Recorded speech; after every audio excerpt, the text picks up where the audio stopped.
감사와 영광의 박수 한번 올려드리고 예배를 나가기 원합니다. 이제 그 자리에 일어나셔서 우리 예배함으로 나아가도록 하겠습니다.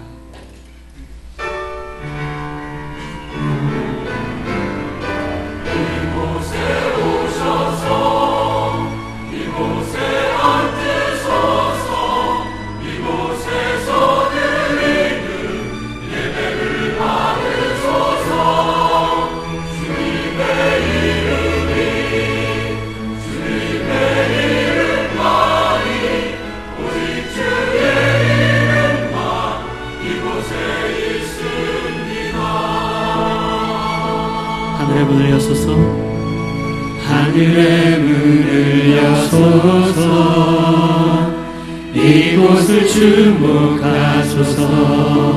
주를 향한 노래가 꺼지지 않으니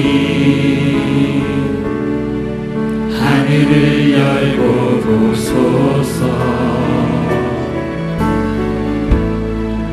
이곳에 임재하소서. 주님을 기다립니다. 기도의 향기가 하늘에 닿으니 주여 임재하여 주소서. 이곳에 오소서. 이곳에 앉으소서. 이곳에서 드리는 예배를 받으소서. 주님의 이름만이 오직 주의 이름만 이곳에 있으니 이곳에 오셔서. 이곳에 오셔서. 이곳에 앉으소서. 이곳에서 드리는 예배를 받으소서. 주님의 이름만이 오직 주의 이름만 이곳에 있습니다. 여호와는 선하시니 그 인자하심이 영원하고 그 성실하심이 대대에 이르리로다. 하나님, 오늘 주님 앞에 나온 하나님의 영혼들을 기뻐 받아주시고 하나님께 찬송과 영광을 올려드릴 때 하늘의 문을 여시고 주여 홀로 높임 받아 주옵소서. 임하실 주님을 찬양하오며 예수님의 이름으로 기도합니다. 아멘. 우리 하나님 앞에 감사와 영광의 박수 한번 올려드리기 원합니다.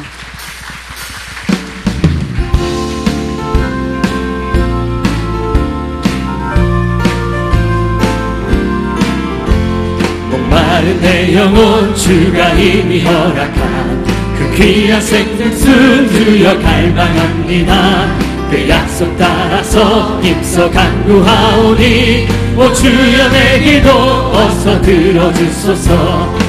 예수의 사랑 예수의 사랑 바다 물결같이 내게 임하니 영광의 물결에 온전히 쌓여서 내 영혼의 기쁨 한량 없도다. 주 내게 약속한 금비 내려주시려 은혜의 저구름 건너편에 떠올라 그 귀한 징조가 내게 밝히 보이니 나 힘을 다하여 주께 간구합니다.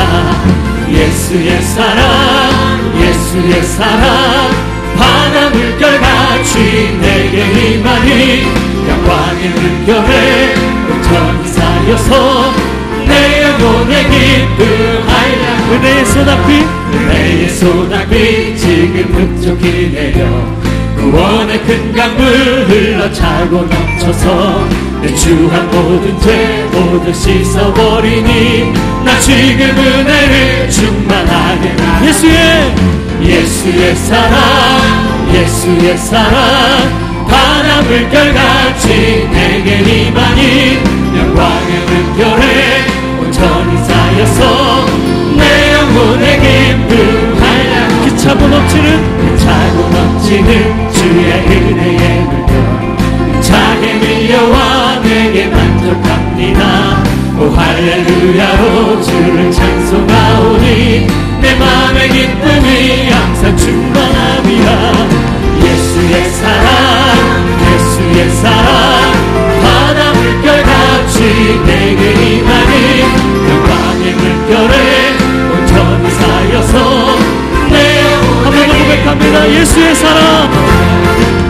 예수의 사랑 예수의 사랑 바다 물결같이 내게 임하니 영광의 물결에 온전히 쌓여서 내 영 한 번 더 예수의 사랑 예수의 사랑 예수의 사랑 예수의 사랑 바다 물결같이 내게 임하니 영광의 물결에 온전히 쌓여서 내 영혼의 기쁨 한량없도다. 아멘.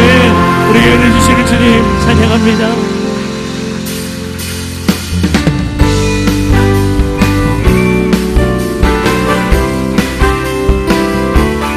나의 구원의 반석 되시는 주님을 송축합니다. 아멘. 나의 반석이신 하나님, 나의 반석이신 하나님, 행하신 모든 것 완전하시네. 나의 생명 되신 하나님,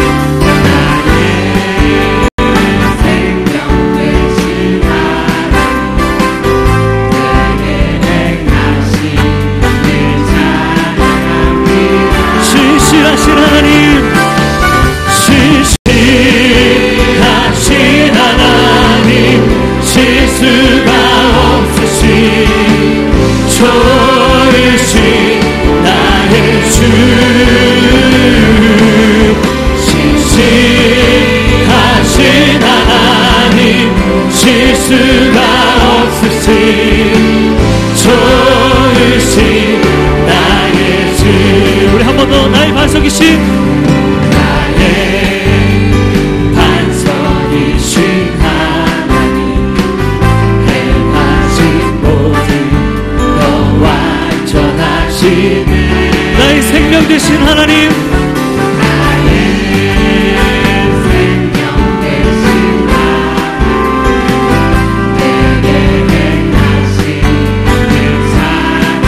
우리 그 주님을 붙들며 나가십시다.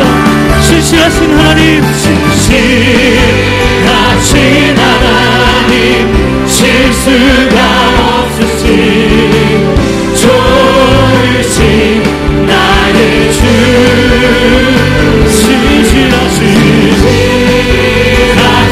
하나님, 실수가 없으신 우리 한 번 더 전심으로 신실하신 하나님, 신실하신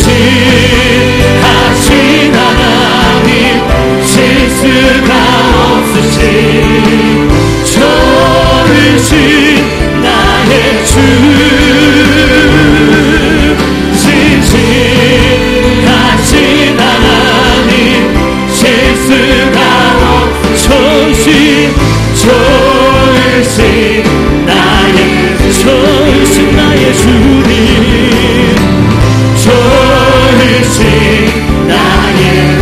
좋으신 나의 주, 좋으신 나의 우리 신실하신 하나님 앞에 감사의 찬송 드립니다. 아멘. 그 자리에 앉으셔서 계속 예배하며 나아가겠습니다.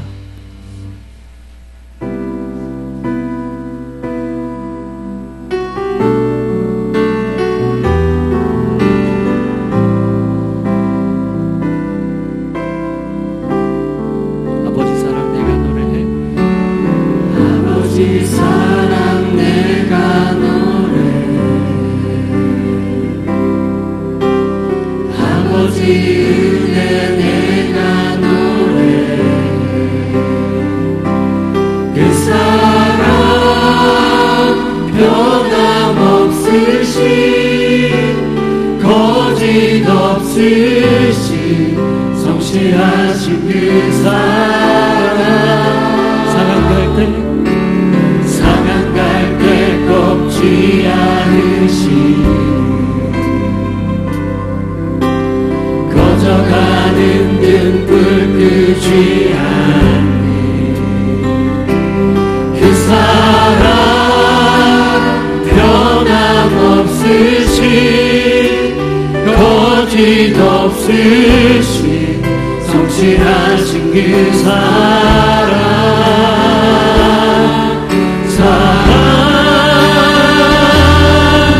그 사랑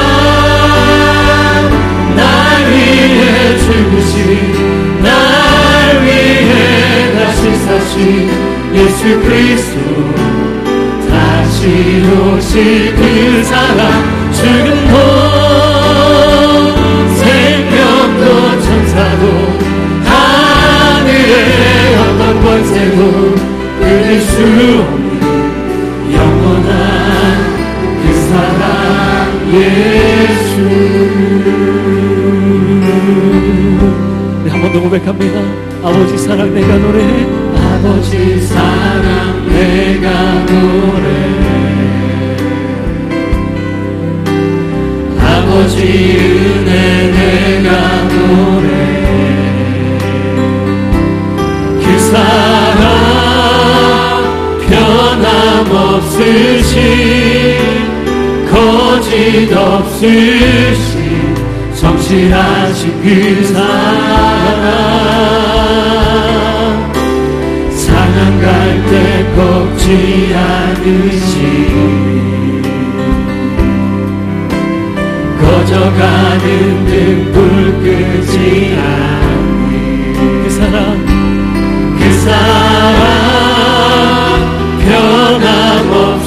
변함없으신 거짓 없으신 성실하신 그 사랑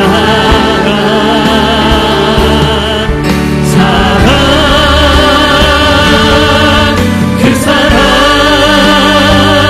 날 위해 죽으신 날 위해 다시 사신 예수 그리스도 다시 오실 그 사랑 죽음도 생명도 천사도 하늘의 어떤 곳에도 끊을 수 없는 영원한 그 사랑 예수 그 사랑 날 위해 죽으신 날 위해 다시 사신 예수 그리스도 다시 오실 그 사랑 죽음도 생명도 천사도 하늘의 어떤 끊을 수 없는 영원한 그 사랑 우리 두 손을 높이 들면서 우리에게 주신 하나님의 사랑을 찬양하며 나갑니다. 하나님의 사랑이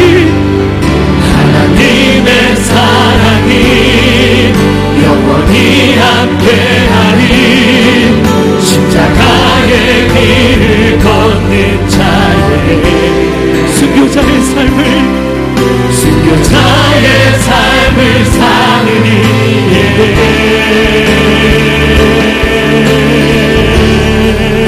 졸어가는 소리와 세상 유혹 속에도 주의 순결한 신부가 되리라. 내 생명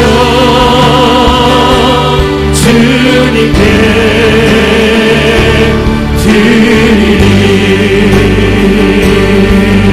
하나님의 사랑이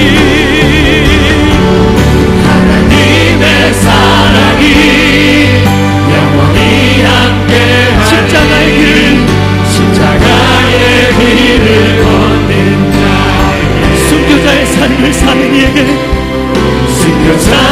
삶을 사는 이에게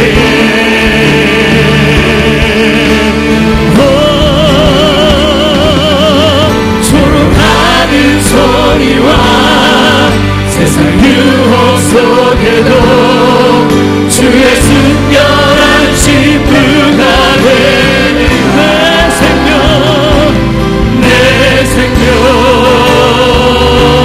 주 내 생명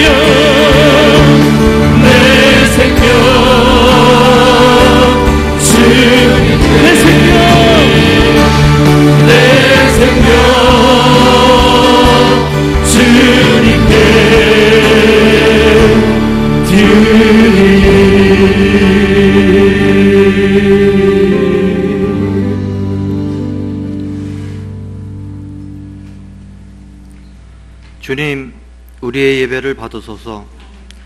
주님보다 더 귀한 것 결코 없기에 우리는 주님을 예배합니다. 부귀와 명예가 결국 헛된 것을 알기에 우리는 주님께 나아갑니다. 세상의 어느 것도 주님과 바꿀 수 없기에 우리는 주님을 찬양합니다.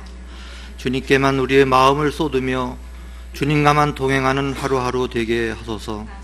주님의 은총을 우리에게 허락하사 세상이 줄 수 없는 평화와 안식을 주소서. 우리에게만 마옵시고 온 세상에 지치고 고난 인생들에게 주님의 위로를 선물로 주옵소서.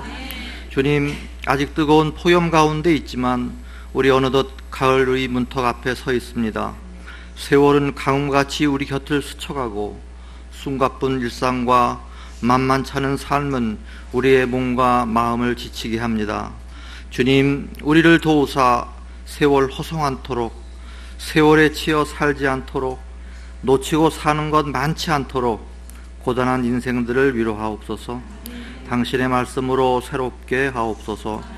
신실하신 하나님, 나라를 위해 기도합니다. 북핵 위기와 세계적인 경제 침체로 온 나라가 어려움에 처해 있습니다. 주님께서 저희 모두에게 주셨던 회복과 소망의 약속을 기억합니다. 이 나라의 지도자들이 겸손하고 정직한 마음을 가지고 백성을 품게 하여 주시옵소서.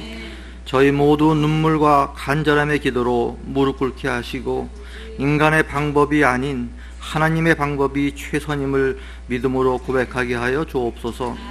아모스 선지를 통하여 말씀하시고 이스라엘을 징계하신 아모스 2장의 서너 가지 죄악이 지금 이 나라에도 똑같이 만연하고 있음을 고백하며 통회합니다. 주님, 이 땅을 회복하여 주옵소서. 오늘도 세계 각처에서 주님의 명령을 순종하기 위하여 힘쓰고 있는 선교사들이 있습니다. 우리의 선교사들이 성령의 권능으로 선교하게 하옵소서. 그리스도의 비밀을 담대히 전하게 하옵소서. 있는 자리에서 그리스도의 향기를 바람으로 예수 믿는 자의 모습이 얼마나 아름다운가를 보여주게 하옵소서. 사랑의 하나님, 가정의 어려운 문제와 경제적인 문제로 고민하며 힘겨워하는 성도들, 병마와 싸우며 고통 중에 있는 성도들의 작은 신음까지도 들으시는 주님, 십자가 고난을 승리로 이겨내신 주님 말을 바라보게 하시고 죽음까지도 물리치신 주님의 능력을 의지하여 새 힘을 얻게 하여 주옵소서. 아름답고 복된 수원 오누리 캠퍼스를 온 만과 충성으로 섬기시는 신기섭 목사님과 모든 성도님들을 기억하시사 하늘의 위로와 참 안식이 넘치게 하여 주옵소서. 주님의 몸된 교회를 위하여 주님께서 주신 귀한 직분을 맡아 온 몸과 정성을 들여 예배를 섬기며 충성하는 손길들을 기억하시고 저들의 수고가 더해질 때마다 주님을 사랑하는 신앙 고백이 넘쳐나게 하옵소서. 특별히 예배를 위하여 찬양을 드리는 주드림 찬양 사역팀 위에 주님의 은총이 함께 하시고 말씀을 전하시는 조연수 목사님께 성령님 함께 하사 영육간에 강건케 하시고 말씀을 통하여 저희의 예배를 은혜로 풍성케 하시며 참 진리가 선포되게 하옵소서. 저희 모두의 삶이 하나님을 영화롭게 하며 영원토록 그를 즐거워하기 원하오며 우리 주 예수 그리스도의 이름으로 기도합니다. 아멘.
우리의 찬양을 받으실 하나님께 감사와 영광의 박수를 먼저 올려드리겠습니다. 할렐루야.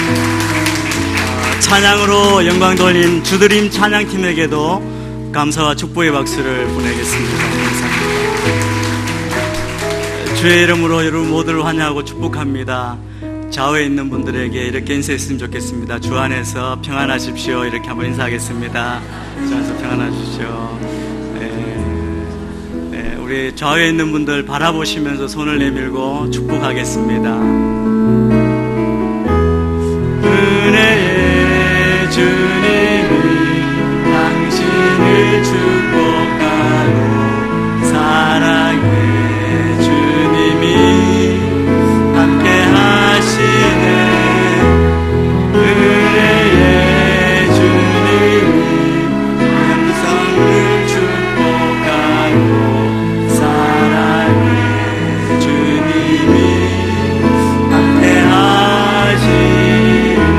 자신의 가슴에 손을 대고 자신을 축복합니다. 은혜의 주님이 내 삶을 축복하고 사랑의 주님이 함께 하시네. 은혜의 주님이 내 삶을 축복하고 사랑의 주님이 함께 하시네. 서로에게 사랑과 축복의 박수로 격려하겠습니다. 한 분을 더 축복하기를 원합니다. 오늘 대표기도로 섬겨주신 분은 관악금천 공동체를 섬기시는 최승민 장로님이십니다.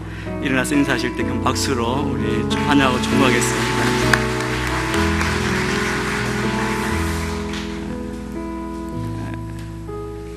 광고 말씀을 드리겠습니다. 연일 불볕더위로 여러분 고생이 많으신데 이제 8월 또 지나고 9월이 오면 새 학기가 시작됩니다. 이제 시원한 가을 시작하면서 공동체가 개강을 합니다. 공동체 개강 예배가 이번에는 저희 4개 공동체 전체 연합으로 드리게 됩니다. 9월 2일 금요일 오후 7시 이곳에서 공동체 개강 예배가 있으니까 여러분 꼭 기억하시고 이곳에 계신 모두 다 참여하셔서 새 학기를 정말 소망 가운데 시작할 수 있게 되기를 바랍니다. 혹시 순이나 공동체에 지금까지 잘 참여하시지 않은 분들도 오시면 또 새롭게 순장님을 만나고 또 새로운 학기를 시작할 수 있을 것입니다. 꼭 기억하시고 참여해 주시기를 바랍니다. 이제 2학기가 되면서 각 스쿨이 개강을 합니다. 먼저 수원 순장학교가 9월 11일부터 11월 27일까지 매주일 오후 4시 비전홀에서 있습니다. 아직 순장학교를 하시지 않은 분들은 신청해 주시기를 바랍니다. 이 과정을 한번 보시고 이 순장학교는 필수 과정입니다. 모두가 다 받을 수 있게 되기를 바랍니다. 1:1 양육자반 광고가 있습니다. 9월 4일부터 12월 초까지 이것도 주일반입니다. 오후 4시에 믿음홀에서 있습니다. 여러분 이 1:1 양육자반도 꼭 신청해 주시기를 바랍니다. 위클리 포커스를 보시면 양육에 대한 광고와 여러 가지 광고가 있는데 여러분 보시고 또 모두 다 참여해 주시고 또 우리 환우를 위해서 기도해 주시게 되기를 바랍니다. 한 분 더 소개하겠습니다. 굉장히 오랜만에 우리 예배에 참여해 주셨는데 우리 유선식 목사님께서 사모님과 함께 오셨습니다. 특별히 유선식 목사님 따님이 이번 토요일 날 결혼식이 있습니다. 여러분 그 위클리 포커스 광고를 보시고 참가해 주시고 축복해 주시면 좋겠습니다. 목사님 잠깐 일어서 주시면 우리 박수로 우리 환영하겠습니다. 감사합니다. 목사님은 지금 여주에 계시면서 또 건강이 많이 회복되셨고 또 귀한 말씀 공부 사역을 시작하고 계십니다. 위에서 계속 기도해 주시면 감사하겠습니다. 오늘 우리에게 주신 하나님의 말씀을 함께 봉독하겠습니다. 오늘 우리에게 주신 하나님의 말씀은 구약 요나서 1장 1절에서 3절까지 말씀입니다. 저와 여러분이 한 목소리로 우리 1절부터 3절까지니까요. 한 목소리로 함께 봉독하겠습니다. 시작. 여호와의 말씀이 아미떼의 아들 요나에게 임해 말씀하셨습니다. 일어나 저 큰 성읍 니느웨로 가서 그 도시에 선포하여라. 이는 그 도시의 죄악이 내 앞에까지 이르렀기 때문이다. 그러나 요나는 여호와로부터 도망쳐 나와 다시스로 향했습니다. 그는 욥바로 내려가서 그곳에서 다시스행 배를 발견했습니다. 그는 배삭스를 내고 여호와를 피하기 위해 배를 타고 다시스로 향했습니다. 아멘. 오늘은 저희 온누리교회 모든 캠퍼스와 모든 예배에 그동안 주일 예배 설교를 하지 않으셨던 우리 부목사님들께서 돌아가면서 말씀을 전해주시게 됩니다. 오늘 저희 2부 예배는 지금까지 우리 2부 예배를 선교해 주셨던 조연수 목사님께서 말씀을 선포해 주십니다. 우리 영상 후에 우리 조연수 목사님께서 어려운 순종이라는 제목으로 말씀을 선포해 주실 때 우리 안에 큰 은혜가 있기를 바랍니다.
같이 기도하겠습니다. 좋으신 하나님 감사합니다. 오늘 함께 말씀을 나눌 때에 사람의 말, 사람의 모습은 감춰주시고 오직 하나님의 은혜만 남게 하여 주시옵소서. 들을 수 있는 귀가 있는 자 듣게 하시고 마음에 새길 자 있으면 새기게 하시고, 그래서 오직 이 시간 하나님의 은혜만이 가득 넘치는 그런 귀한 자리 되게 하여 주옵소서. 감사드리고 예수님의 이름으로 기도합니다. 아멘. 아멘. 할렐루야. 아멘. 오늘 함께 요나서의 말씀을 함께 보았습니다. 요나서의 말씀을 준비하려고 할 때 많은 분들이 그렇게 얘기하시더군요. 얼마 전에 박종길 목사님께서 요나서 말씀을 하셨기 때문에 그 뒤를 이어받아서 어떻게 그 어려운 말씀을 준비하겠느냐고 저에게 충고를 해주셨으나 두렵고 떨리는 마음으로 그러나 담대하게 주님을 의지하며 오늘 말씀을 준비하게 되었습니다. 이미 중요한 말씀들, 핵심들, 메시지들이 이미 좋은 목사님들을 통해서 다 들으셨겠고, 오늘 요나서의 말씀을 통해서 바로 앞부분의 시작을 통해서 우리 가운데 하나님이 어떤 것을 원하시며 어떤 것을 분별하여 나가기를 원하시는지 함께 찾아보려고 합니다. 오늘 말씀의 제목은 어려운 순종입니다. 순종이 어렵다라는 이야기죠. 요즘 현대인들이 순종이란 단어를 그렇게 좋아하지 않습니다. 왜냐하면 이치와 사리를 분별해서 타당성을 따져 나가야 하는 그런 세상이기 때문에 어떤 말에 있어서 맹목적으로 따라가는 것에 대해서 사람들이 그렇게 좋아하지 않는 것이 우리의 현실입니다. 나름대로 따져보고 확인해보고 아주 세밀하고 세심하게 검토해서 그 일들을 스스로 결정해야 하지 왜 고분고분 순종하고 있냐고 많은 세상 사람들은 우리를 향해 이야기합니다. 어쩌면 순종이라는 단어를 들을 때에 많은 사람들은 앞뒤 안 가리고 무조건 쫓아가는 어떤 복종을 떠올리면서 이 순종이라는 단어를 오해하고 착각하고 있는 건 아닌지 싶습니다. 순종이 특별히 이렇게 우리 가운데 부정적으로 느껴지는 이유는 전통적인 그 수많은 권위들, 특별히 교회를 포함해서 대부분의 권위라고 말하는 그런 자리들이 무너져 버렸기 때문은 아닐까라는 생각도 하게 됩니다. 우리가 이 땅을 살아가면서 순종할 만한 권위, 아니면 순종할 만한 권위자, 그런 사람들을 찾기 힘든 시대가 되어버렸기 때문에 우리가 그런 일들로 인해 순종이라는 단어에 대해서 부정적으로 바라보고 있는 것은 아닌지 그렇게 생각되기도 합니다. 그럼에도 불구하고 교회 안에서는 이 순종이라는 단어가 아주 자주 사용됩니다. 그것이 아주 우리에게 그나마 다행인 것은 우리가 사람에게 순종하는 것이 아니라 우리를 지으시고 인도하시고 주관하시는 하나님께 순종하기 때문에 우리 귓가에 순종이라는 단어가 들릴 때에 특별히 크리스찬들에게는 그 순종이라는 단어가 부담 없이 들릴 수 있는 이유는 바로 하나님 때문이겠죠. 오히려 순종이야말로 순종하는 사람들, 믿음이 좋은 것으로 언급될 수 있는 곳이 바로 이 교회 공동체 안에서 가능한 것이라 생각됩니다. 그런데 오늘 말씀을 통해서 우리가 한 가지 짚고 넘어가야 할 것이 있습니다. 요나서를 이야기할 때 많은 중심 주제와 메시지들이 있을 수 있지만, 특별히 하나님의 순종이라는 부분에서 이야기할 때 하나님의 지상 명령인 이 선교와 같은 뭔가 거창하고 우리의 삶에 이루기 힘든 일 같은, 내가 내 힘에 뭔가 붙이는 그런 일들에 대해서만 해당되는 것이 아니라는 것입니다.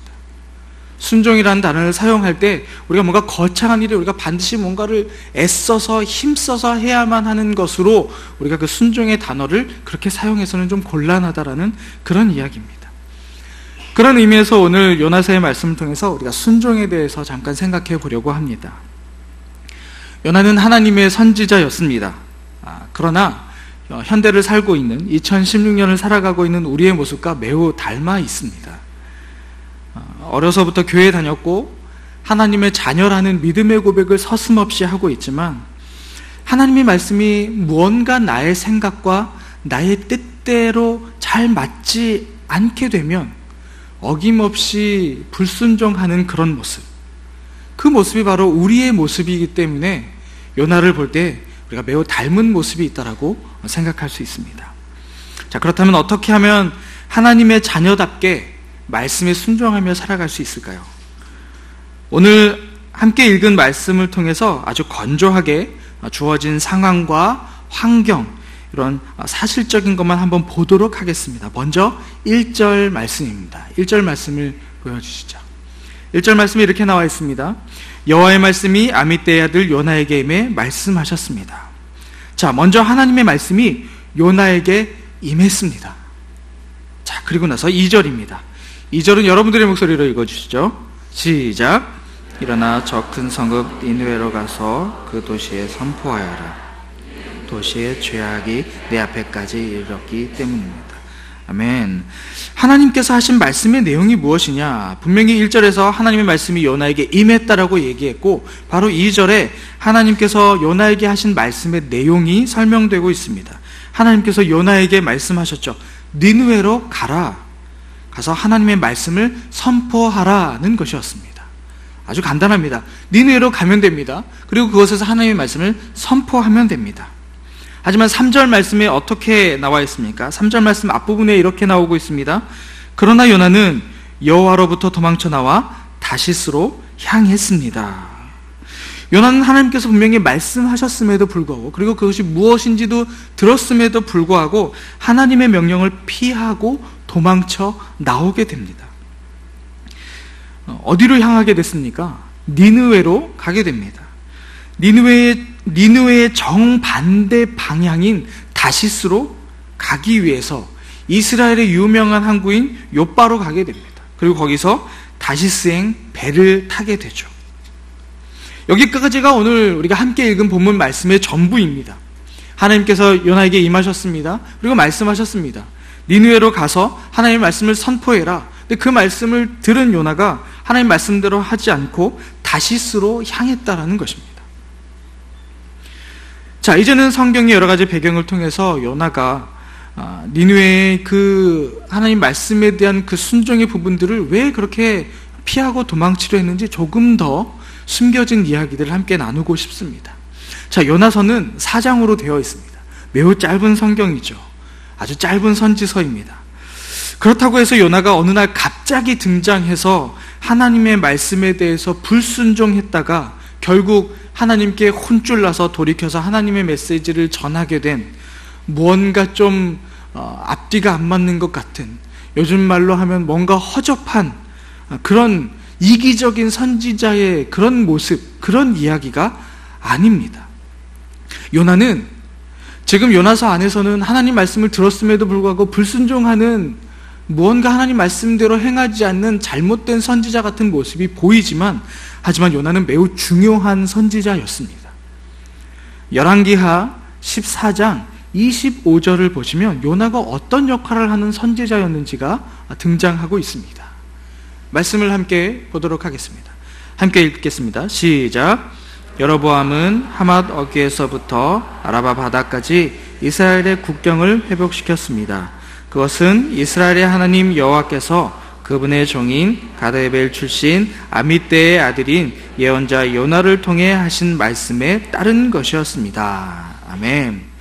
자, 여로보암 2세가 하맛 어귀에서부터 아라바 바다까지 이스라엘 땅의 경계를 회복한 것은 하나님께서 요나를 통해서 말씀하신 것의 성취라고 이야기하고 있습니다. 이스라엘의 영토를, 땅의 경계를 회복하는 데 있어서 요나가 하나님 말씀대로 선포했기 때문에 그 말씀을 이루어 갔다라는 것입니다. 이스라엘의 영토를 회복하는 데 있어서 요나가 얼만큼 중요한 역할을 했는지, 하나님 말씀을 얼마나 정확하고 분명하게 전했는지가 나오는 그런 대목입니다. 그러니까 요나는 다윗과 솔로몬 시대의 영토를 회복하는 데 있어서 엄청나게 큰 영향력을 끼친 굉장히 중요한 선지자였습니다. 우리가 요나서에서 보고 있는 뭔가 우물쭈물하고 하나님 말씀에 어떻게든 순종하지 않으려는 모습을 보이는 그런 부족한 사람이 아니라, 분명히 열왕기하 말씀에 보시면 이스라엘의 영토를 회복하는 데 있어서 하나님의 메시지를 분명하게 전하는 굉장히 중요한 선지자였다는 겁니다. 어떻게 보면 민족의 영웅과도 같은 그런 사람이었죠. 근데 하나님께서 이 북왕국의 중요한 선지자인 그 요나를 불러서, 영토를 회복하는 데서 그렇게 큰 지대한 영향을 미친 그 요나를 불러서 이제는 또 다른 사역을 하나님께서 맡기신 겁니다. 이방 지역인 니느웨를 위한 새로운 사역을 하나님께서 맡기신 거죠. 하나님께서 요나에게 니느웨로 가서 외치라는 하나님의 특별한 사명을 허락해 주신 것입니다. 이것은 하나님께서 주신 큰 영광입니다. 하나님께서 요나에게 주신 또 다른 엄청난 사역이라고 말할 수 있습니다. 하지만 요나는 어땠습니까? 요나는 그 영광스러운 하나님의 부르심을 피했습니다. 하나님의 그 부르심을 외면했습니다. 당시에 이 니느웨라는 곳은 그 아수르 제국의 마지막 수도였습니다. 인구가 거의 한 12만 명이 넘게 사는 굉장히 큰 성읍이었죠. 하지만 니느웨는 하나님에 대한 지식, 이 사람들이 하나님에 대해서 알지 못한다는 것, 하나님을 향한 예배가 없는 이방 도시였다라는 것. 그래서 단순히 종교적인 이유뿐만이 아니라 그 도시는 이미 너무 죄악이 만연해 있고 너무나 지독했고, 결국 니느웨의 이 죄악은 창세기 18장이 나오는 소돔과 고모라처럼 이제 그 죄악 때문에 하나님 앞에까지 이르게 될 만큼 아주 악한 곳이라는 생각이 있었습니다. 그리고 그것은 분명한 사실이었고요. 그러나 하나님께서는 이 니느웨 사람들을 향해서 하나님의 말씀을 경고해줄 그 어떤 한 사람이 필요했던 것입니다. 우리가 보기에는 이 도시는 멸망해도 돼, 더 이상 이 도시는 있을 필요가 없어, 하나님을 가리는 악한 도시야 라고 말하는 그 순간에도 하나님은 그 도시를 향해 안타까움을 가지고 하나님의 말씀으로 이 도시가 돌아올 수 있게끔 경고해 줄 수 있는 그 한 사람을 찾고 있었던 것입니다. 하나님은 그 한 사람이 바로 필요했던 것입니다. 그리고 그 일을 위해서 하나님께서는 직접 이 선지자 요나를 부르셨던 것입니다. 하지만 요나는 하나님의 명령을 피하고 도망쳐 나왔습니다. 니느웨로 가야 할 그 사람이 니느웨의 정반대 방향인 다시스로 가기 위해서 이스라엘의 유명한 항구인 욥바로 가서 다시스행 배를 타게 된 것입니다. 요나가 왜 도망갔을까요? 그냥 가기 싫어요, 나 여기 있을래요 라고 그냥 하나님 말씀하시는 거 그냥 못 들은 척하고 그 자리에 있었으면 차비도 들지 않고 편했을 텐데 왜 굳이 반대 방향을 향해 도망쳐 갔을까요? 우리는 니느웨로 가야 할 요나가 다시스로 갔다라는 것, 목적지를 선정하고 갔다라고 우리는 흔하게 생각합니다. 하지만 사실 요나의 목적지는 다시스가 아니었습니다. 아마도 다시스가 아니었더라도 요나는 니느웨가 아니면 어디든지 좋다라는 생각을 하고 있었을 것입니다.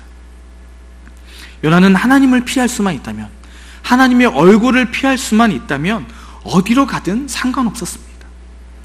그저 하나님의 음성이 들리지 않는 곳, 하나님 앞으로부터 어떻게든 멀리 떨어져서 숨을 수 있는 곳이라면 그곳이 어디든 상관없었던 것입니다.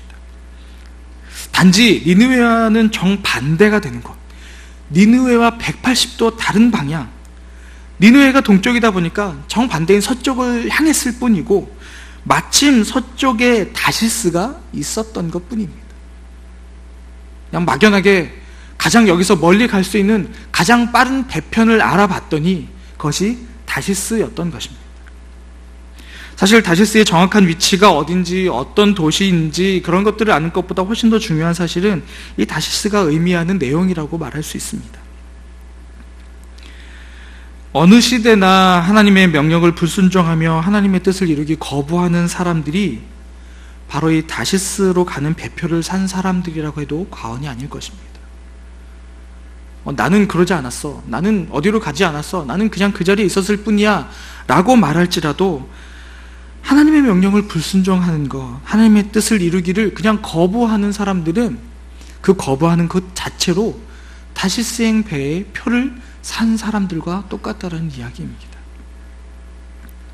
누가 봐도 내가 하는 행동이 하나님의 뜻에 그렇게 반대되는 행동 같지 않아 보이는데, 그냥 보통의 행위들이고 그냥 믿음 생활하는 것 같아 보이는데, 그러나 내가 그것을 하지 않았다고 해서 그것이 순종이라고 말할 수 없는 것입니다. 하나님께서 말씀하셨는데 그것을 하지 않고, 그래서 하나님 보시기에 반대되는 행위를 하지 않았을 뿐인데 그것으로 하나님께 순종했다라고 말할 수는 없다라는 것입니다. 하나님께서 그것을 말씀하셨다면 그것을 그대로 하는 것이 순종이지, 내가 그것을 하지 않고 하나님께 반대되는 뭔가 하나님을 대적하는 것을 하지 않았다고 해서 그것이 순종했다라고 말할 수는 없다라는 것입니다. 내가 하나님의 뜻을 분명히 알지만 내가 행하지 않았다면 그것은 그 자체로 다시스행 배의 표를 샀다라는 것입니다. 분명한 하나님의 말씀을 매주 예배 시간에 들어도, 그리고 개인적인 신앙생활을 통해, 믿음 생활을 통해 하나님의 뜻이 무엇인지 확신해도 우리는 자꾸만 그 반대의 행동을 하려고 합니다. 심지어 말씀을 듣는 순간에도 마음의 눈과 마음의 귀를 닫고 하나님의 임재를 애써 피하기도 합니다. 이건 나한테 하시는 말씀이 아닐 거야. 이럴 리가 없어. 이러시면 곤란하지. 내가 이렇게까지 했는데 하나님 나한테 이러시면 안 되잖아요 라는 마음으로 하나님께서 내 마음 가운데 그렇게 마음의 문을 두드림에도 불구하고 하나님의 뜻을 외면하는 모습들이 우리 가운데 어쩌면 지금 이 순간에도 있을 수 있다는 것입니다. 요나의 모습을 통해서 우리는 하나님을 믿고 있다고 고백하면서도 정작 하나님 말씀에는 순종하지 않는 우리의 모습, 바로 나의 모습을 보게 됩니다. 왜 요나가 니느웨로 가지 않으려고 왜 그렇게 도망치고 있었을까요? 첫 번째로는 요나는 자신의 생각을 하나님의 생각보다 앞세웠기 때문입니다. 분명히 하나님 말씀하신 것이 분명함에도 불구하고, 하나님의 뜻이 너무나도 확실함에도 분명하고 자신의 생각을 하나님의 생각보다 앞에 둔 것입니다. 우리는 이것을 보통 우선순위라고 이야기하죠. 하나님보다 나의 생각, 나의 기준, 나의 뜻, 나의 방향, 나의 계획을 우선으로 둔 것입니다. 요나를 포함한 이스라엘 백성들, 모든 이스라엘 백성들에게는 유대 민족만이, 유대 백성들만이 선택받은 민족이라는 선민사상이라는 것이 있습니다. 이 선민사상은 마치 어린아이와 같은 그런 마음입니다. 마치 엄마를 자신의 전유물로 여기는, 엄마는 나만 바라봐야 해, 엄마는 나만 사랑해야 돼, 엄마는 나만 돌봐줘야 해 라는 어린아이와 같은 그런 마음이란, 이기적인 마음이죠.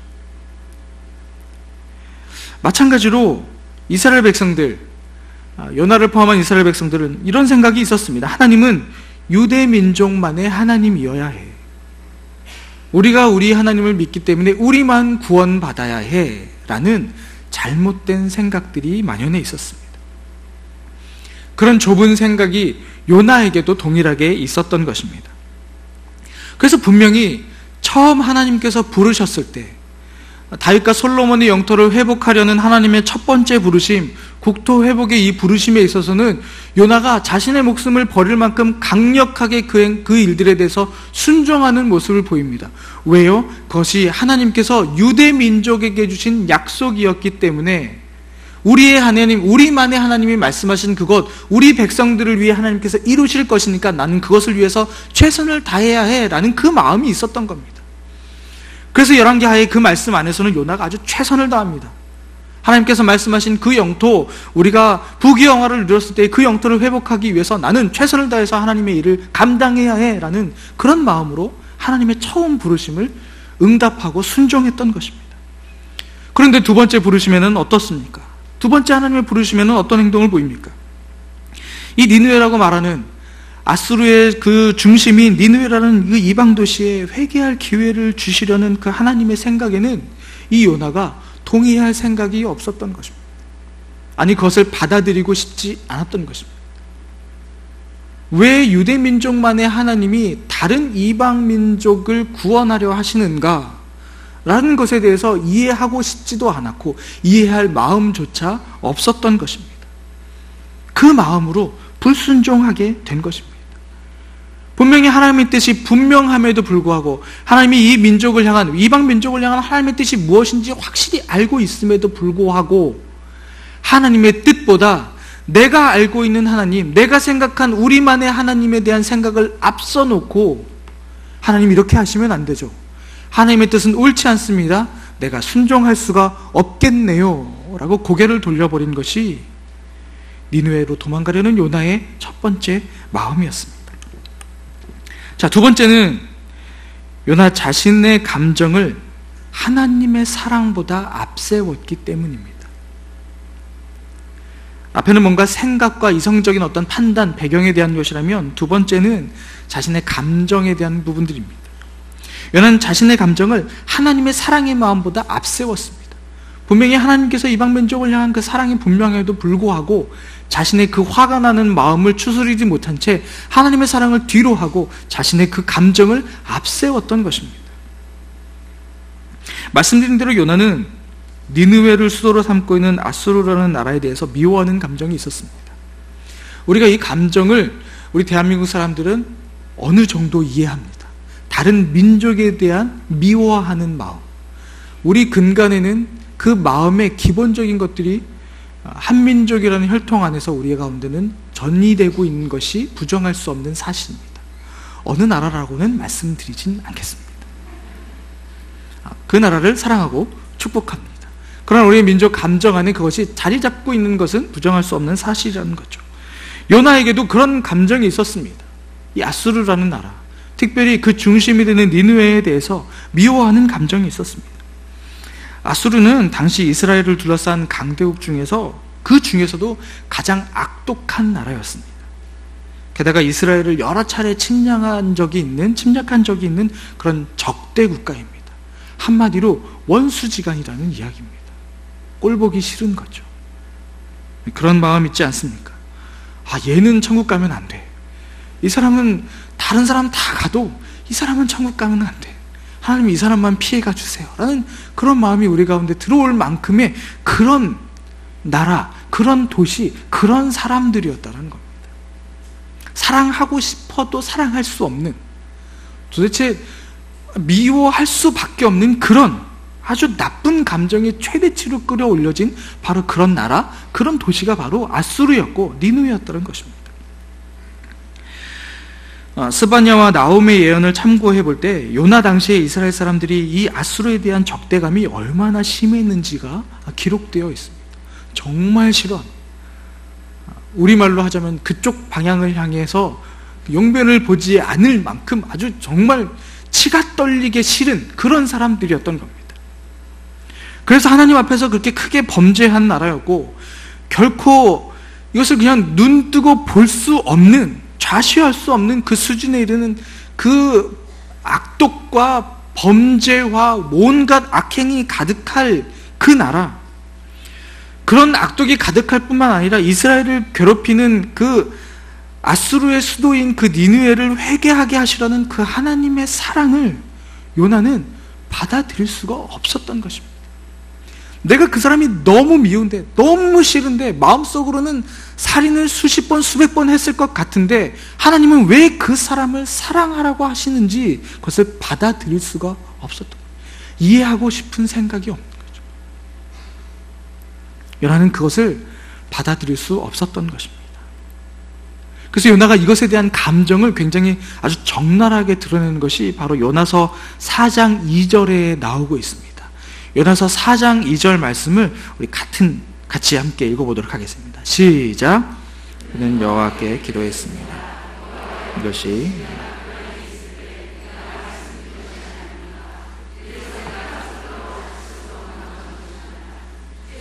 은혜롭고 동정심은 하나님을 충만하시며 재앙을 내리는 것을 주저하신다는 것을 내가 알고 있습니다. 아멘. 지금 저희가 이 말씀을 읽을 때는 굉장히 점잖게 읽었습니다. 그는 여호와께 기도했습니다. 그러니까 요나가 하나님께 기도한 거죠. 여호와여, 이것이 내가 고향에 있을 때 내가 말씀드린 것이 아닙니까? 이래서 내가 서둘러 다시스로 도망간 것입니다. 주께서는 은혜롭고 동정심이 많은 하나님이시고 진노하는 데에 더디시고 사랑을 충만하시며 재앙을 내리는 것을 주저하신다는 것을 내가 알고 있습니다. 굉장히 점잖게 읽어주셨습니다. 하지만 요나가 지금 어떤 마음으로 하나님 앞에 이런 기도를 했는지 여러분 대충 짐작이 가시지 않습니까? 온갖 짜증 섞인 목소리로, 하나님에 대한 원망의 목소리로 기도하고 있습니다. 하나님, 내가 이것 때문에 고향에 있을 때 하나님께 말씀드린 거 아닙니까? 왜 이렇게 하시는 겁니까? 내가 이래서 다시스로 도망간 겁니다. 하나님, 어떻게 이러실 수 있습니까? 하나님 알죠? 하나님 동정심도 많으시고 진노하는 것도 더디하시고 사랑도 충만하시고 재앙을 내리시는데 끝까지 참으시는 거 네, 잘 압니다. 하나님. 지금 요나는 마음 가운데 하나님의 이제 니느웨를 향한 그 분노가 하나님께로도 전이가 돼서 하나님을 향해서도 원망의 목소리가 터져 나오고 있습니다. 니느웨랑 하나님이랑 동급으로 여기며 하나님 앞에 지금 불평과 불만과 질투와 시기와 원망을 지금 쏟아내고 있는 겁니다. 하나님 이럴 줄 알았어요. 하나님 그런 분이시잖아요. 그렇죠, 그럴 줄 알았어요. 잘하셨습니다 라고 지금 빈정거리고 있는 요나의 마음입니다. 요나가 니느웨에 가서 하나님의 말씀을 선포한다면 분명히 니느웨 사람들은 회개할 것이고, 그렇게 되면 하나님께서 그들을 용서해 주실 것이라는 것, 이 사실이 요나는 너무 마음에 들지 않았습니다. 이것을 내가 하면 어떤 일들이 벌어지고 어떤 결과가 나올지를 요나는 정말 정확하게 잘 알고 있었기 때문에 그 모든 것 자체가 어느 것 하나도 마음에 들지 않았던 것입니다. 그냥 싫었습니다. 니느웨도 꼴보기 싫고 하나님도 싫었던 겁니다. 아주 편협한 민족주의, 잘못된 선민 사상들이 아주 가득하게 하나님의 백성 이스라엘과 요나에게 뿌리 깊게 박혀 있었던 것입니다. 이런 생각이 아주 적극적으로, 아주 그리고 능동적으로 하나님의 명령을 거절하게 만들어버린 것입니다. 이런 요나의 모습을 통해서 우리는 불순종의 실체를 파악할 수 있습니다. 불순종은 바로 하나님의 명령의 어떤 난이도 때문에 있는 것이 아닙니다. 불순종은 바로 우리의 마음에서 시작된다는 것입니다. 하나님께서 말씀하시는 것이 어렵기 때문에 내가 그것을 못하는 것이 아니라 우리의 마음에 그것을 받아들일 마음이 아니기 때문에 그것에 대해서 순종하지 않고 불순종의 길을 가게 된다는 것입니다. 이미 이 요나서의 내용들을 다 아시겠지만 나중에 어떻게 됩니까? 결국 요나가 니느웨에 가서 하나님의 말씀을 전합니다. 그런데 전하는 태도 보십시오. 얼마나 불성실합니까? 그냥 대충 하게 됩니다. 요나의 마음은 끝까지 하나님 앞에서 이것에 대한 명령에 대해서 이뤄내고 싶지 않은, 순종하고 싶은 마음이 사실 없었습니다. 마지못해 했을 뿐이었습니다. 요나의 마음에서부터 순종과 불순종의 마음이 갈려서 진행된다는 것입니다. 우리가 주일마다 그리고 매일매일의 신앙생활을 통해서 우리 주변의 가족, 학교, 직장, 여러 공동체 안에서 사랑하고 섬기라는 말씀을 우리가 듣습니다.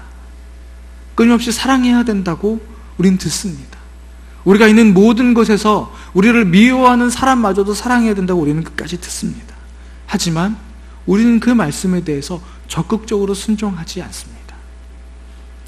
우리가 적극적으로 순종하지 않았다는 말은 돌려 말하면 불순종했다라는 것입니다. 우리가 어떤 사람과 싸우고 그래서 관계가 틀어지고 서먹하고 어색하고 불편해도 먼저 용서하지 않고 다가가지 않습니다. 지금 제가 세상의 이야기를 하는 것 같습니까? 아니요. 우리 교회 안에서도, 교회 공동체 안에서도 충분히 일어날 수 있는 일이고 실제로 일어나고 있는 일들 아니겠습니까? 관계가 불편하고 뭔가 해결되지 않아서 껄끄럽고 어색함에도 불구하고 먼저 다가가지 않는 겁니다. 먼저 용서하지 않는 겁니다. 왜냐하면 나를 다른 사람보다 낮게 여기는 이기적인 생각이 있기 때문에 그렇습니다. 나만을 존중하는 생각으로 내가 똘똘 뭉쳐져 있기 때문에 그 사람을 용서하고 싶은 생각도, 그 사람에게 다가가고 싶은 생각도, 그 사람과 악수하고 싶은 생각도, 그 사람과 눈을 마주치며 미소 지으며 인사할 생각도 없는 것입니다. 내가 중요하기 때문이죠. 결국 이런 생각은 주변의 사람들뿐만 아니라 하나님에게도 똑같이 적용합니다. 요나가 니느웨에 대한 그 불만과 그 원망을 하나님에게로 똑같이 쏟아내는 것처럼 이런 생각이 우리 주변의 사람들에게 뿐만 아니라 내가 믿고 있는 그 하나님을 향해서도 똑같이 행하게 된다는 겁니다. 하나님의 생각보다 나의 생각을 우선시하고 단단히 붙잡고 놓지 않는 것입니다. 나의 감정을 우선하게 되면 우리는 하나님께 불순종할 수밖에 없습니다. 왜냐하면 나의 감정과 하나님의 뜻은 다를 수 있기 때문에 그렇습니다. 그런데 내가 내 감정을 우선시한다면 나의 감정과 다른 하나님의 뜻은 뒤로 밀려날 수밖에 없는 것입니다. 그렇게 되면 우리는 잘못된 그 생각을 핑계로 대면서 마음의 문을 닫아버립니다. 그리고 나의 감정에만 충실합니다. 마치 요나의 모습처럼 불평과 분노와 원망의 감정들로 집중하게 되는 것입니다. 주변 사람들에게서 받는 그 서운한 나 자신의 감정만을 묵상하게 되는 겁니다. 요나가 하나님께 얼마나 섭섭했겠습니까? 내가 그렇게 하나님 앞에서 수고하고 헌신했는데 왜 이방 사람들을 향해서 그런 일을 시키실까라는 원망의 마음, 섭섭한 마음, 나에겐 그 어떤 것도 허락하지 않으시면서 왜 그들에게는 이 끝없는 사랑을 보여주실까라는 섭섭한 마음이 들어오죠. 나 때문에 신경 쓰며 어려워할 다른 사람들의 마음은 헤아리지 않습니다. 그냥 내가 중요하고 내가 소중하기 때문에 나 때문에 벌어지는 다른 일들에 대해서는 별로 개의치 않는 것입니다. 나뿐만 아니라 다른 사람들에게도 동일한 하나님의 사랑조차도 헤아리기를 싫어합니다. 요나가 니느웨 사람들을 향한 하나님의 그 사랑을 싫어했던 모습과 동일한 것이죠. 더 나아가서 우리의 그 잘못된 모습, 어떻게 보면 원수된 모습을 보며 마음 아파하는 하나님의 마음조차도 느끼지 못하게 되는 철저히 자기중심적인 이기적인 사람으로 변하게 돼버린다는 겁니다. 이 모든 것이 왜 일어나게 되냐면 자신만의 감정에 충실하고 있기 때문에 그렇습니다. 내 감정에 충실한 그것 때문에 모든 것을 외면하고 담을 쌓아버리고 문을 닫아버리고 심지어는 하나님의 마음마저도 헤아리지 못한 채, 하나님께서 이 상황 때문에 얼마나 마음 아파하실까도 헤아리지 못한 채 그저 나 힘들어, 내가 아파, 나 때문인 거야, 내가 그런 거야, 나는 지금 힘드니까 다른 거 상관없어 라고 말하고 있게 된다는 것입니다. 요나는 하나님께서 직접 부르신 선지자였습니다. 하나님께서 직접 부르셨습니다. 하나님의 음성으로 요나를 부르셨습니다. 하지만 요나는 니느웨로 가라는 하나님의 말씀에 불순종합니다. 요나 선지자가 그랬듯이 우리도 불순종의 모습을 보일 때가 얼마나 많이 있습니까?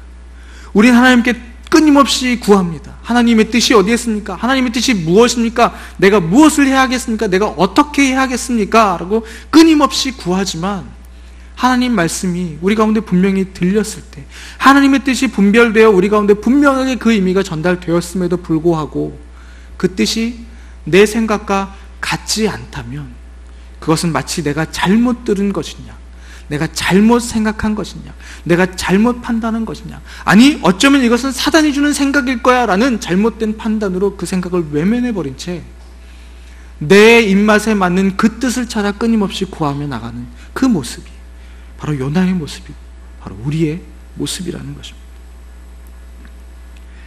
요나 선지자가 그랬듯이 우리도 불순종의 모습을 보일 때가 참으로 많이 있습니다.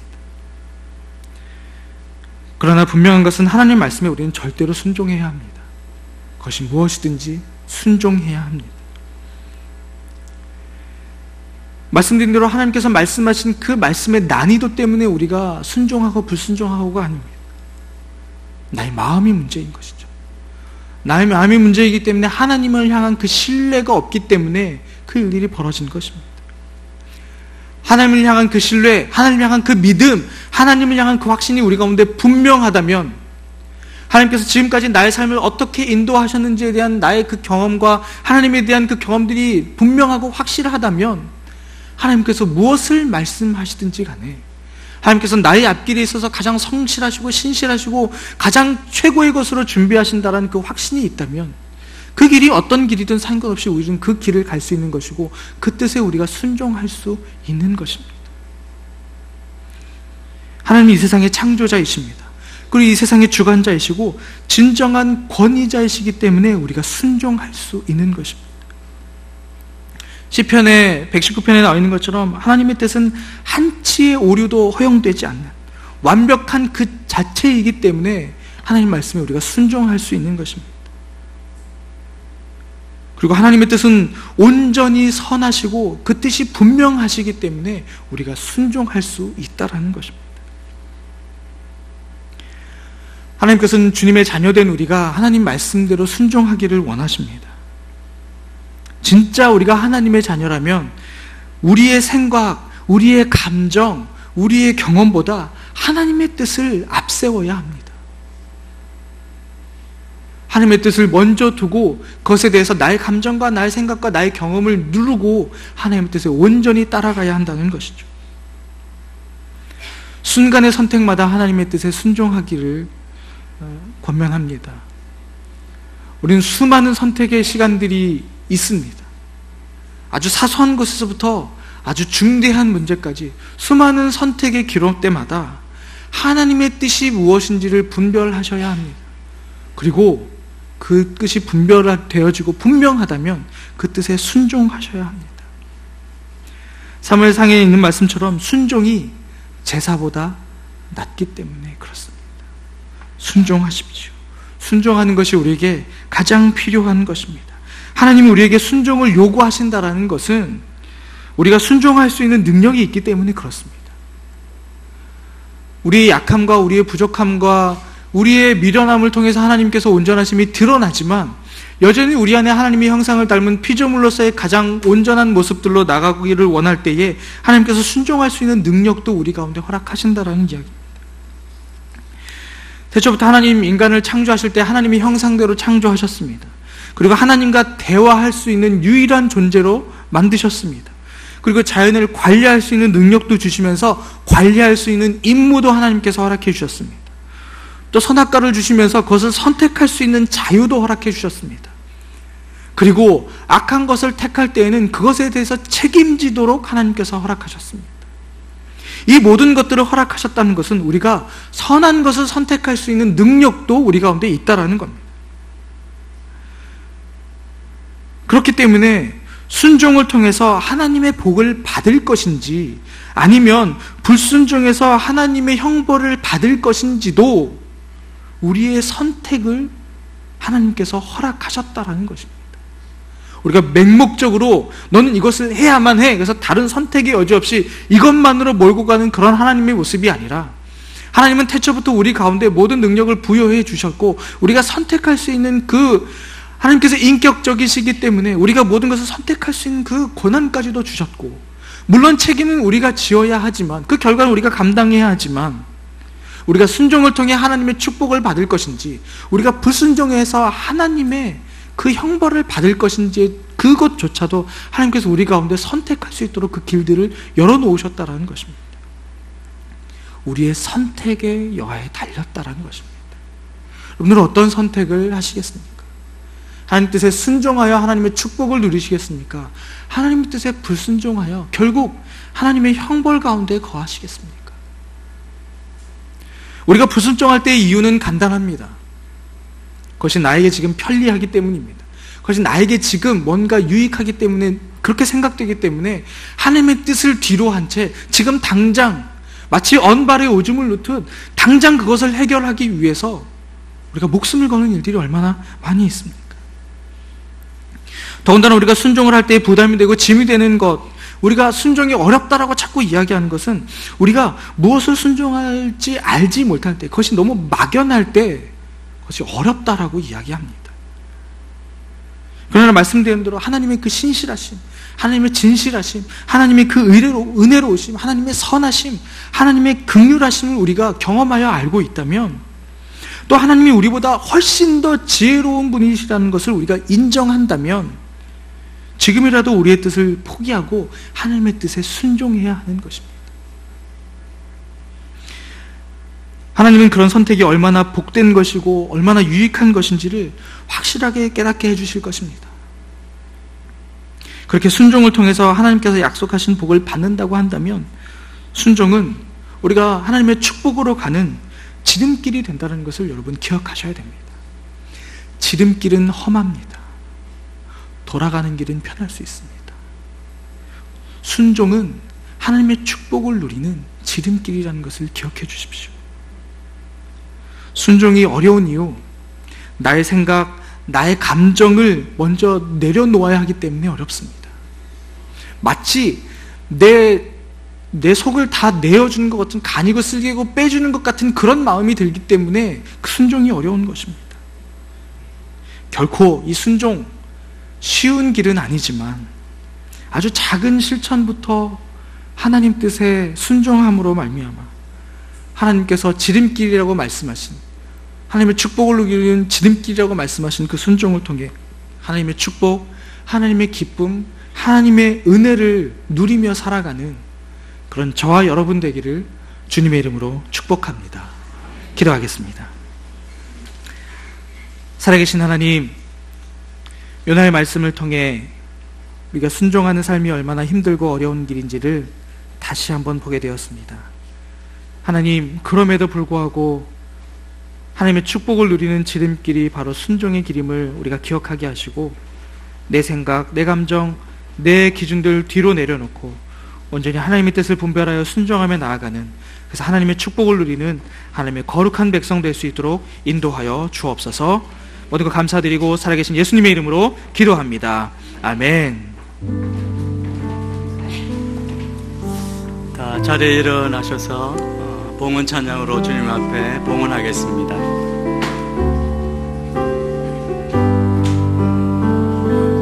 주 보혈 날 정결케 하고,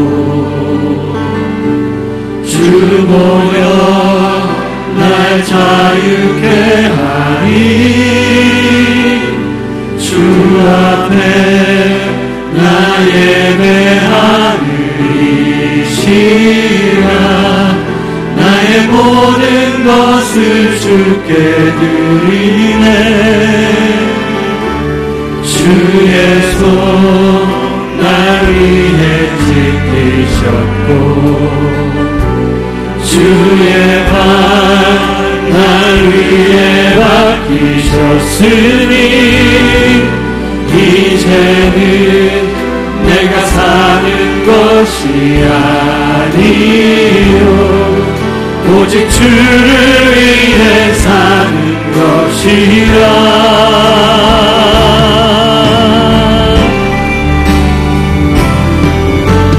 주의 손에 나의 손을 포개고,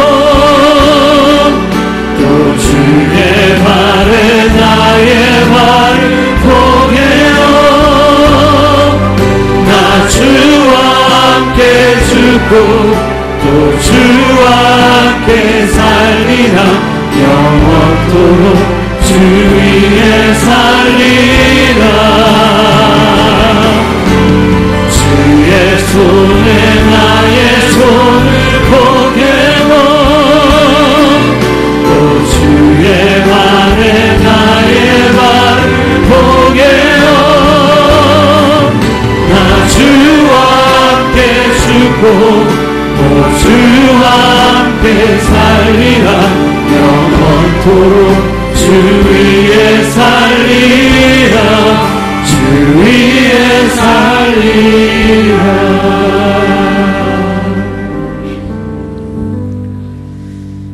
하나님 아버지, 우리에게 말씀을 주시고 은혜를 주심을 감사합니다. 주의 말씀대로 또 주님을 섬기며 주의 말씀에 순종하는 것을 우리의 삶의 가장 우선순위로 삼게 하여 주옵소서. 주께서 주신 은혜에 감사함으로 주님이 우리에게 주신 모든 것 가운데 특별히 구별하여 주님 앞에 귀한 물질로 드립니다. 주님 앞에 드린 이 물질 주님 받아주시고 주의 나라를 위해, 잃어버린 영혼을 위해 귀하게 사용하여 주옵소서. 물질뿐 아니라 우리의 삶도 주님 앞에 드립니다.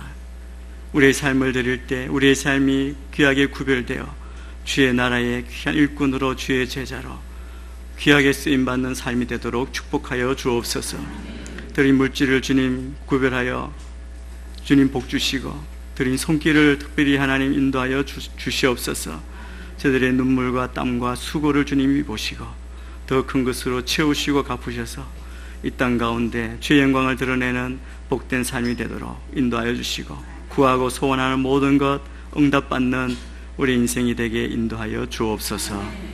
모든 것 감사하며 이제는 우리를 구원하시기 위해 자기를 낮춰 죽기까지 순종하신 우리 주 예수 그리스도의 크신 은혜와 우리를 대신 그 독생자를 내어주시기까지 우리를 사랑하여 주신 하나님 아버지의 그 극진하신 사랑과 우리와 함께 하시고 힘주시는 성령님의 위로 교통하심이 이제 주의 말씀대로 순종하며 우리를 드리며 주의 뜻에 우리의 삶의 가장 우선순위로 두고 살겠다고 결단하며 나아가는 사랑하는 주의 백성들 머리 위에 저들의 가정과 자녀들과 생업 위에 주의 몸된 교회 위에 우리 민족 가운데 북한 땅 위에 선교사님과 그 사역 위에 지금부터 영원까지 함께 하시기를 간절히 축원하옵나이다. 아멘.